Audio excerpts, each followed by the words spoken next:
Bonjour, bienvenue sur La Voix de Morgane. Merci d'être là, j'espère que vous allez bien. Alors aujourd'hui, je vous retrouve pour le début de Manon Lescaut de l'abbé Prévost. Je vais commencer par les quelques pages de l'avis de l'auteur. Et voilà, tout simplement, une petite demi-heure de lecture. Je vous remercie de votre écoute et je vous dis à tout à l'heure. Avis de l'auteur. Quoique j'eusse pu faire entrer dans mes mémoires les aventures du chevalier des Grieux, il m'a semblé que, n'y ayant point un rapport nécessaire, le lecteur trouverait plus de satisfaction à les voir séparément. Un récit de cette longueur aurait interrompu trop longtemps le fil de ma propre histoire. Tout éloigné que je suis de prétendre à la qualité d'écrivain exact, je n'ignore point qu'une narration doit être déchargée des circonstances qui la rendraient pesante et embarrassée. C'est le précepte d'Horace. Utiam nunc dicat tiam nunc debentia dici, pleraque differat ac praesens in tempus omitat. Il n'est pas même besoin d'une si grave autorité pour prouver une vérité si simple, car le bon sens est la première source de cette règle. Si le public a trouvé quelque chose d'agréable et d'intéressant dans l'histoire de ma vie, j'ose lui promettre qu'il ne sera pas moins satisfait de cette addition. Il verra dans la conduite de M. des Grieux un exemple terrible de la force des passions. J'ai à peindre un jeune aveugle qui refuse d'être heureux pour se précipiter volontairement dans les dernières infortunes, qui, avec toutes les qualités dont se forme le plus brillant mérite, préfère par choix une vie obscure et vagabonde à tous les avantages de la fortune et de la nature, qui prévoit ses malheurs sans vouloir les éviter, qui les sent et qui en est accablé sans profiter des remèdes qu'on lui offre sans cesse et qui peuvent à tout moment les finir. Enfin, un caractère ambigu, un mélange de vertu et de vice, un contraste perpétuel de bons sentiments et d'actions mauvaises. Tel est le fond du tableau que je présente. Les personnes de bon sens ne regarderont point un ouvrage de cette nature comme un travail inutile. Outre le plaisir d'une lecture agréable, on y trouvera peu d'événements qui ne puissent servir à l'instruction des mœurs. Et c'est rendre, à mon avis, un service considérable au public que de l'instruire en l'amusant. On ne peut réfléchir sur les préceptes de la morale sans être étonné de les voir tout à la fois estimés et négligés. Et l'on se demande la raison de cette bizarrerie du cœur humain, qui lui fait goûter des idées de bien et de perfection dont il s'éloigne dans la pratique. Si les personnes d'un certain ordre d'esprit et de politesse veulent examiner quelle est la matière la plus commune de leur conversation, ou même de leur rêverie solitaire, il leur sera aisé de remarquer qu'elle tourne presque toujours sur quelque considération morale. Les plus doux moments de leur vie sont ceux qu'ils passent, ou seuls, ou avec un ami, à s'entretenir à cœur ouvert des charmes de la vertu, des douceurs de l'amitié, des moyens d'arriver au bonheur, des faiblesses de la nature qui nous en éloignent, et des remèdes qui peuvent les guérir. Horace et Boileau marquent cet entretien comme un des plus beaux traits dont il compose l'image d'une vie heureuse. Comment arrive-t-il donc qu'on tombe si facilement de ces hautes spéculations et qu'on se retrouve si tôt au niveau du commun des hommes ? Je suis trompée. Si la raison que je vais en apporter n'explique pas bien cette contradiction de nos idées et de notre conduite, c'est que tous les préceptes de la morale, n'étant que des principes vagues et généraux, il est très difficile d'en faire une application particulière aux détails des mœurs et des actions. Mettons la chose dans un exemple. Les âmes bien nées sentent que la douceur et l'humanité sont des vertus aimables et sont portées d'inclination à les pratiquer. Mais sont-elles au moment de l'exercice, elles demeurent souvent suspendues. En est-ce réellement l'occasion ? Sait-on bien quelle en doit être la mesure ? Ne se trompe-t-on point sur l'objet ? Sans difficulté, arrête. On craint de devenir dupe en voulant être bienfaisant et libéral, de passer pour faible en paraissant trop tendre et trop sensible. En un mot, d'excéder ou de ne pas remplir assez des devoirs qui sont renfermés d'une manière trop obscure dans les notions générales d'humanité et de douceur. Dans cette incertitude, il n'y a que l'expérience ou l'exemple qui puisse déterminer raisonnablement le penchant du cœur. Or, l'expérience n'est point un avantage qu'il soit libre à tout le monde de se donner. Elle dépend des situations différentes où l'on se trouve placé par la fortune. Il ne reste donc que l'exemple qui puisse servir de règle à quantité de personnes dans l'exercice de la vertu. C'est précisément pour cette sorte de lecteur que des ouvrages tels que celui-ci peuvent être d'une extrême utilité, du moins lorsqu'ils sont écrits par une personne d'honneur et de bon sens.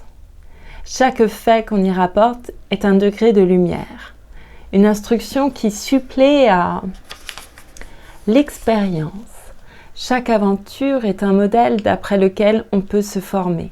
Il n'y manque que d'être ajusté aux circonstances où l'on se trouve. L'ouvrage entier est un traité de morale réduit agréablement en exercice. Un lecteur sévère s'offensera peut-être de me voir reprendre la plume à mon âge pour écrire des aventures de fortune et d'amour. Mais si la réflexion que je viens de faire est solide, elle me justifie. Si elle est fausse, mon erreur sera mon excuse. Première partie. Je suis obligée de faire remonter mon lecteur au temps de ma vie où je rencontrai pour la première fois le chevalier des Grieux. Ce fut environ 6 mois avant mon départ pour l'Espagne. Quoique je sortisse rarement de ma solitude, la complaisance que j'avais pour ma fille m'engageait quelquefois à divers petits voyages que j'abrégeais autant qu'il m'était possible. Je revenais un jour de Rouen, où elle m'avait prié d'aller solliciter une affaire au Parlement de Normandie, pour la succession de quelques terres auxquelles je lui avais laissé des prétentions du côté de mon grand-père maternel. Ayant repris mon chemin par Évreux, où je couchais la première nuit, j'arrivai le lendemain pour dîner à Passy, qui en est éloigné de 5 ou 6 lieues. Je fus surpris, en entrant dans ce bourg, d'y voir tous les habitants en alarme. Ils se précipitaient de leur maison pour courir en foule à la porte d'une mauvaise hôtellerie, devant laquelle étaient 2 chariots couverts. Les chevaux qui étaient encore attelés, et qui paraissaient fumants de fatigue et de chaleur, marquaient que ces 2 voitures ne faisaient que d'arriver. Je m'arrêtai un moment pour m'informer d'où venait le tumulte, mais je tirai peu d'éclaircissements d'une populace curieuse qui ne faisait nulle attention à mes demandes et qui s'avançait toujours vers l'hôtellerie en se poussant avec beaucoup de confusion. Enfin, un archer, revêtu d'une bandoulière et le mousquet sur l'épaule, ayant paru à la porte, je lui fis signe de la main de venir à moi. Je le priai de m'apprendre le sujet de ce désordre. « Ce n'est rien, monsieur, me dit-il. C'est une 12aine de filles de joie que je conduis avec mes compagnons jusqu'au Havre de Grâce, où nous les ferons embarquer pour l'Amérique.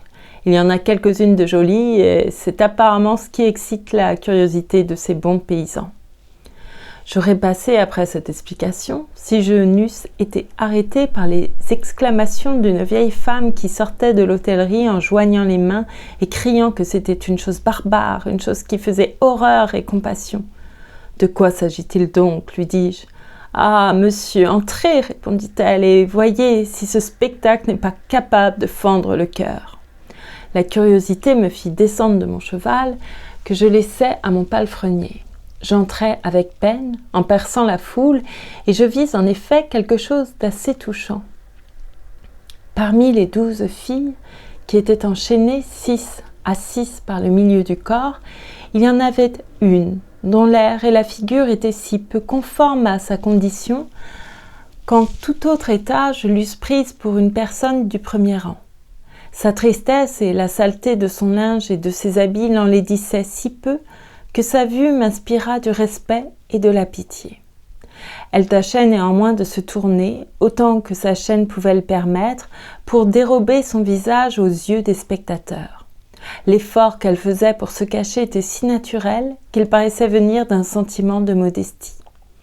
Comme les 6 gardes qui accompagnaient cette malheureuse bande étaient aussi dans la chambre, je pris le chef en particulier, et je lui demandai quelques lumières sur le sort de cette belle fille. Il ne put m'en donner que de fort général. « Nous l'avons tirée de l'hôpital, me dit-il, par ordre de monsieur le lieutenant général de police. Il n'y a pas d'apparence qu'elle y eût été renfermée pour ses bonnes actions. Je l'ai interrogée plusieurs fois sur la route, elle s'obstine à ne me rien répondre. Mais quoique je n'ai pas reçu ordre de la ménager plus que les autres, je ne laisse pas d'avoir quelques égards pour elle, parce qu'il me semble qu'elle vaut un peu mieux que ses compagnes. Voilà un jeune homme, ajouta l'archer, qui pourrait vous instruire mieux que moi sur la cause de sa disgrâce. Il l'a suivie depuis Paris, sans cesser presque un moment de pleurer. Il faut que ce soit son frère ou son amant. Je me tournai vers le coin de la chambre où ce jeune homme était assis. Il paraissait enseveli dans une rêverie profonde. Je n'ai jamais vu de plus vive image de la douleur. Il était mis fort simplement, mais on distinguait au premier coup d'œil un homme qui a de la naissance et de l'éducation. Je m'approchai de lui, il se leva, et je découvris dans ses yeux, dans sa figure et dans tous ses mouvements, un air si fin et si noble que je me sentis porter naturellement à lui vouloir du bien. « Que je ne vous trouble point, lui dis-je en m'asseyant près de lui. Voulez-vous bien satisfaire la curiosité que j'ai de connaître cette belle personne qui ne me paraît point faite pour le triste état où je la vois ?» Il me répondit honnêtement qu'il ne pouvait m'apprendre qui elle était sans se faire connaître lui-même et qu'il avait de fortes raisons pour souhaiter de demeurer inconnu. Je puis vous dire néanmoins ce que ces misérables n'ignorent point, continua-t-il en montrant les archers. C'est que je l'aime avec une passion si violente qu'elle me rend le plus infortuné de tous les hommes. J'ai tout employé à Paris pour obtenir sa liberté. Les sollicitations, l'adresse et la force m'ont été inutiles. J'ai pris le parti de la suivre, dût-elle aller au bout du monde. Je m'embarquerai avec elle, je passerai en Amérique. Mais ce qui est de la dernière inhumanité, ces lâches coquins, ajouta-t-il en parlant des archers, ne veulent pas me permettre d'approcher d'elles. Mon dessein était de les attaquer ouvertement à quelques lieues de Paris. Je m'étais associé 4 hommes qui m'avaient promis leur secours pour une somme considérable. Les traîtres m'ont laissé seul aux mains et sont partis avec mon argent. L'impossibilité de réussir par la force m'a fait mettre les armes bas. J'ai proposé aux archers de me permettre au moins de les suivre en leur offrant de les récompenser. Le désir du gain les y a fait consentir. Ils ont voulu être payés chaque fois qu'ils m'ont accordé la liberté de parler à ma maîtresse. Ma bourse s'est épuisée en peu de temps, et maintenant que je suis sans un sou, ils ont la barbarie de me repousser brutalement lorsque je fais un pas vers elles. Il n'y a qu'un instant qu'ayant osé m'en approcher, malgré leurs menaces, ils ont eu l'insolence de lever contre moi le bout du fusil. Je suis obligée, pour satisfaire leur avarice et pour me mettre en état de continuer la route à pied, de vendre ici un mauvais cheval qui m'a servi jusqu'à présent de monture. Quoiqu'il parût faire assez tranquillement ce récit, il laissa tomber quelques larmes en le finissant. Cette aventure me parut des plus extraordinaires et des plus touchantes. « Je ne vous presse pas, lui dis-je, de me découvrir le secret de vos affaires, mais si je puis vous être utile à quelque chose, je m'offre volontiers à vous rendre service. »« Hélas, reprit-il, je ne vois pas le moindre jour à l'espérance. Il faut que je me soumette à toute la rigueur de mon sort. J'irai en Amérique. J'y serai du moins libre avec ceux que j'aime. J'ai écrit à un de mes amis qui me fera tenir quelques secours au Havre de Grâce. Je ne suis embarrassée que pour m'y conduire et pour procurer à cette pauvre créature, ajouta-t-il en regardant tristement sa maîtresse, quelque soulagement sur la route. « Eh bien, lui dis-je, je vais finir votre embarras. Voici quelque argent que je vous prie d'accepter. Je suis fâchée de ne pouvoir vous servir autrement. » Je lui donnai 4 louis d'or sans que les gardes s'en aperçussent, car je jugeais bien que s'ils lui savaient cette somme, ils lui vendraient plus chèrement leur secours. Il me vint même à l'esprit de faire marcher avec eux pour obtenir au jeune amant la liberté de parler continuellement à sa maîtresse jusqu'au Havre. Je fis signe au chef de s'approcher et je lui en fis la proposition. Il en parut honteux, malgré son effronterie. « Ce n'est pas, monsieur, répondit-il d'un air embarrassé, que nous refusions de le laisser parler à cette fille, mais il voudrait être sans cesse auprès d'elle. Cela nous est incommode. Il est bien juste qu'il paye pour l'incommodité. Voyons donc, lui dis-je, ce qu'il faudrait pour vous empêcher de la sentir. Pardon, j'ai oublié de changer de voix. Voyons donc, lui dis-je, ce qu'il faudrait pour vous empêcher de la sentir. Il eut l'audace de me demander 2 louis. Je les lui donnai sur le champ. Mais prenez garde, lui dis-je, qu'il ne vous échappe quelque friponnerie, car je vais laisser mon adresse à ce jeune homme afin qu'il puisse m'en informer, et comptez que j'aurai le pouvoir de vous faire punir. Il m'en coûta 6 louis d'or.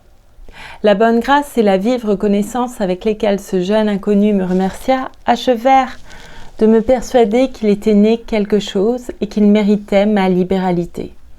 Je dis quelques mots à sa maîtresse avant que de sortir. Elle me répondit avec une modestie si douce et si charmante que je ne pus m'empêcher de faire en sortant 1000 réflexions sur le caractère incompréhensible des femmes. Étant retournée à ma solitude, je ne fus point informée de la suite de cette aventure. Il se passa près de 2 ans, qui me la firent oublier tout à fait, jusqu'à ce que le hasard me fit renaître l'occasion d'en apprendre à fond toutes les circonstances. J'arrivai de Londres à Calais avec le marquis de mon élève. Nous logeâmes, si je m'en souviens bien, au Lion d'Or, où quelques raisons nous obligèrent de passer le jour entier et la nuit suivante. En marchant l'après-midi dans les rues, je crus apercevoir ce même jeune homme dont j'avais fait la rencontre à Passy. Il était en fort mauvais équipage et beaucoup plus pâle que je ne l'avais vu la première fois. Il portait sous le bras un vieux porte-manteau, ne faisant que d'arriver dans la ville. Cependant, comme il avait la physionomie trop belle pour n'être pas reconnu facilement, je le remis aussitôt. « Il faut, dis-je au marquis, que nous abordions ce jeune homme. » Sa joie fut plus vive que toute expression lorsqu'il m'eut remis à son tour. « Ah, monsieur, s'écria-t-il en me baisant la main, je puis donc encore une fois vous marquer mon immortelle reconnaissance. » Je lui demandai d'où il venait. Il me répondit qu'il arrivait par mer du Havre de Grâce, où il était revenu de l'Amérique peu auparavant. « Vous ne me paraissez pas fort bien en argent, lui dis-je. Allez-vous-en au Lion d'Or où je suis logé, je vous rejoindrai dans un moment. » J'y retournai en effet, plein d'impatience d'apprendre le détail de son infortune et les circonstances de son voyage d'Amérique. Je lui fis 1000 caresses et j'ordonnai qu'on ne le laissât manquer de rien. Il n'attendit point que je le pressasse de me raconter l'histoire de sa vie. « Monsieur, me dit-il, vous en usez si noblement avec moi que je me reprocherais comme une basse ingratitude d'avoir quelque chose de réservé pour vous. Je veux vous apprendre non seulement mes malheurs et mes peines, mais encore mes désordres et mes plus honteuses faiblesses. Je suis sûre qu'en me condamnant, vous ne pourrez pas vous empêcher de me plaindre. » Je dois avertir ici le lecteur que j'écrivis son histoire presque aussitôt après l'avoir entendue, et qu'on peut s'assurer, par conséquent, que rien n'est plus exact et plus fidèle que cette narration. Je dis fidèle jusque dans la relation des réflexions et des sentiments que le jeune aventurier exprimait de la meilleure grâce du monde. Voici donc son récit, auquel je ne mêlerai jusqu'à la fin rien qui ne soit de lui. J'avais 17 ans et j'achevais mes études de philosophie à Amiens où mes parents, qui sont d'une des meilleures maisons de paix, m'avaient envoyé. Je menais une vie si sage et si réglée que mes maîtres me proposaient pour l'exemple du collège. Non que je fisse des efforts extraordinaires pour mériter cet éloge, mais j'ai l'humeur naturellement douce et tranquille. Je m'appliquais à l'étude par inclination, et l'on me comptait pour des vertus quelques marques d'aversion naturelle pour le vice. Ma naissance, le succès de mes études et quelques agréments extérieurs m'avaient fait connaître et estimer de tous les honnêtes gens de la ville. J'achevais mes exercices publics avec une approbation si générale que monsieur l'évêque, qui y assistait, me proposa d'entrer dans l'état ecclésiastique, où je ne manquerais pas, disait-il, de m'attirer plus de distinction que dans l'ordre de Malte auquel mes parents me destinaient. Il me faisait déjà porter la croix avec le nom de chevalier des Grieux. Les vacances arrivant, je me préparais à retourner chez mon père, qui m'avait promis de m'envoyer bientôt à l'académie. Mon seul regret, en quittant Amiens, était d'y laisser un ami avec lequel j'avais toujours été tendrement unie. Il était de quelques années plus âgé que moi. Nous avions été élevés ensemble. Mais le bien de sa maison était des plus médiocres. Il était obligé de prendre l'état ecclésiastique et de demeurer à Amiens après moi pour y faire les études qui conviennent à cette profession. Il avait 1000 bonnes qualités. Vous le connaîtrez par les meilleures dans la suite de mon histoire et surtout par un zèle et une générosité en amitié qui surpassent les plus célèbres exemples de l'Antiquité. Si j'eusse alors suivi ses conseils, j'aurais toujours été sage et heureux. Si j'avais du moins profité de ses reproches dans le précipice où mes passions m'ont entraîné, j'aurais sauvé quelque chose du naufrage de ma fortune et de ma réputation. Mais il n'a point recueilli d'autres fruits de ses soins que le chagrin de les voir inutiles, et quelquefois durement récompensés par un ingrat qui s'en offensait et qui les traitait d'importunité. J'avais marqué le temps de mon départ d'Amiens. Hélas, que ne le marquai-je un jour plus tôt? J'aurais porté chez mon père toute mon innocence. La veille même de celui que je devais quitter cette ville,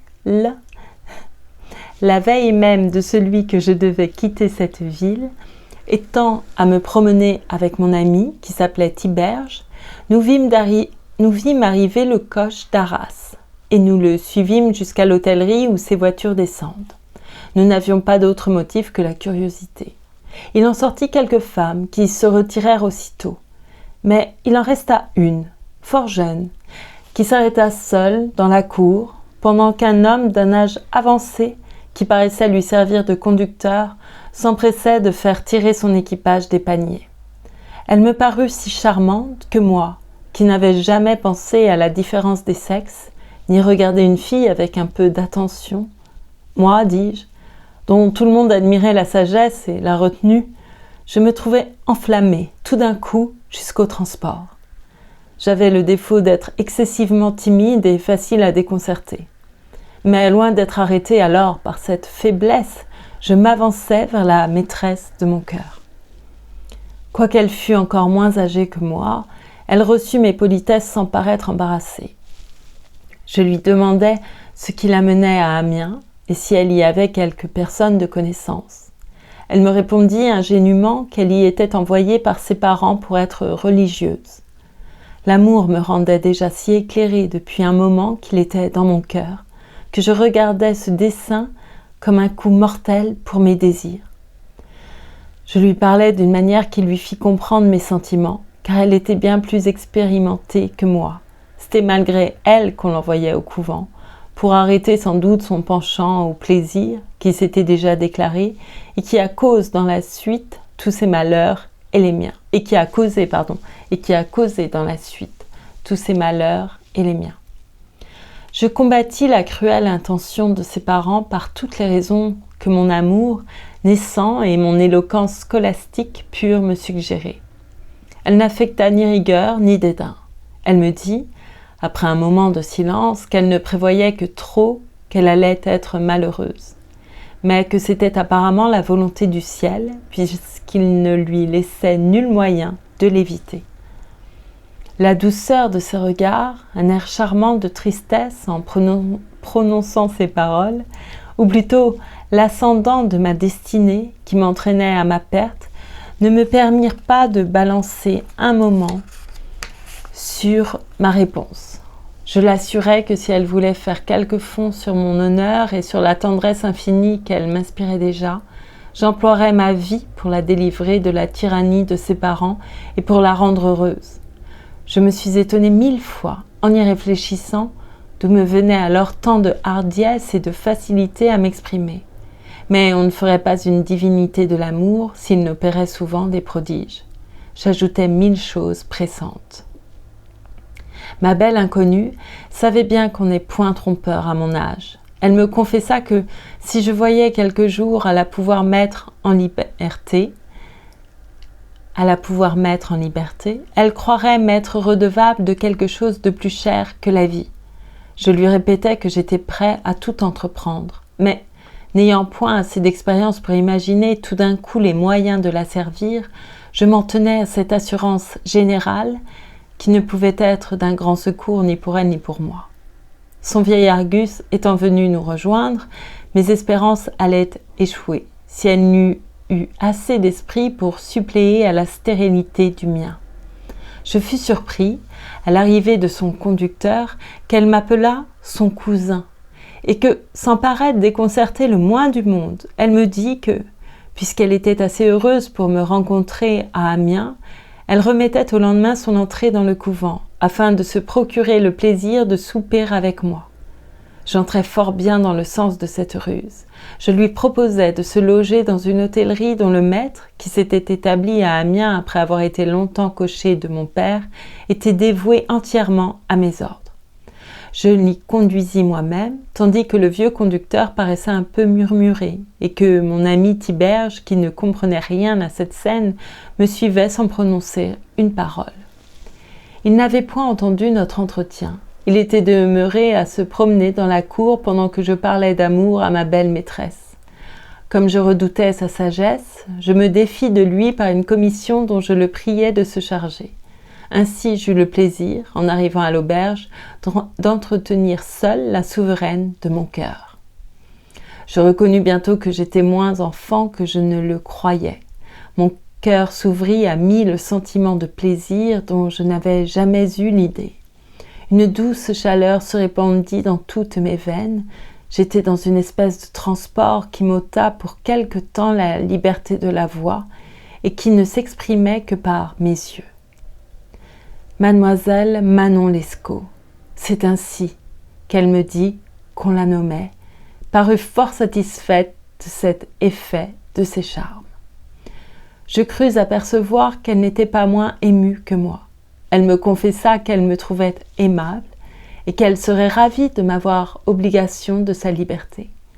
Elle voulut savoir qui j'étais et cette connaissance augmenta son affection parce que, étant d'une naissance commune, elle se trouva flattée d'avoir fait la conquête d'un amant tel que moi. Nous nous entretînmes des moyens d'être l'un à l'autre. Après quantité de réflexions, nous ne trouvâmes point d'autre voie que celle de la fuite. Il fallait tromper la vigilance du conducteur, qui était un homme aménagé, quoiqu'il ne fût qu'un domestique.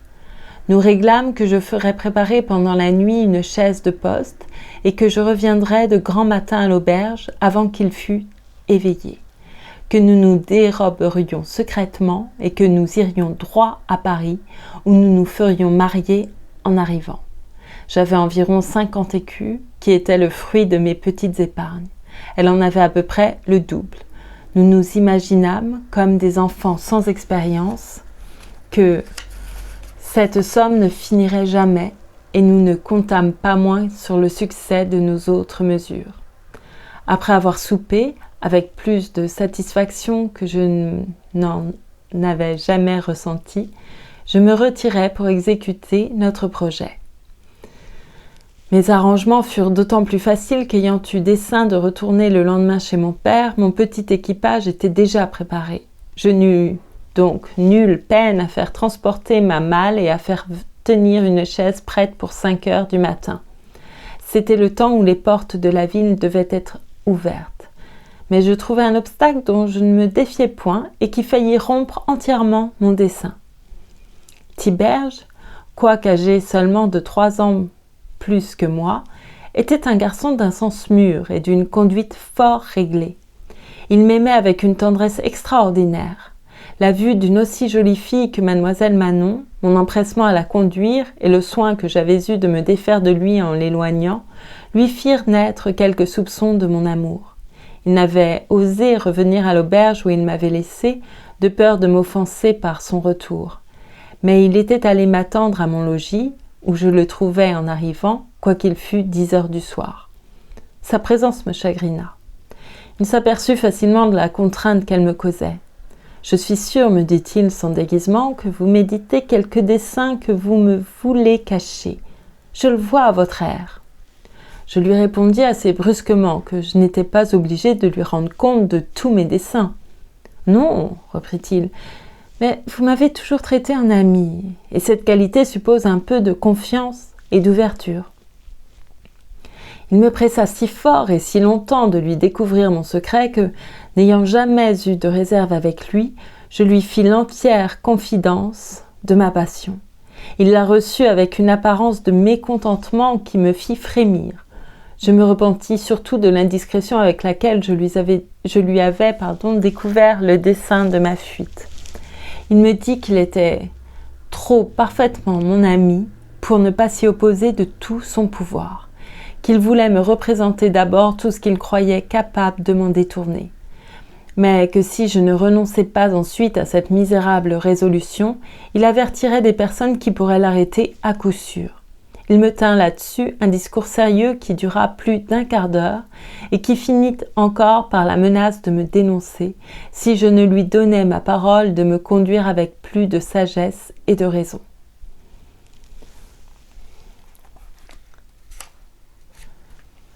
Et je vais m'arrêter là pour cette première lecture de Manon Lescaut de l'abbé Prévost. Voilà, j'espère que ça vous a plu. N'hésitez pas si vous voulez l'aimer ou la partager. Voilà, n'hésitez pas non plus à vous abonner éventuellement. Et je vous remercie beaucoup. Je vous dis à très bientôt pour la suite de Manon Lescaut. Merci. Prenez soin de vous et à bientôt.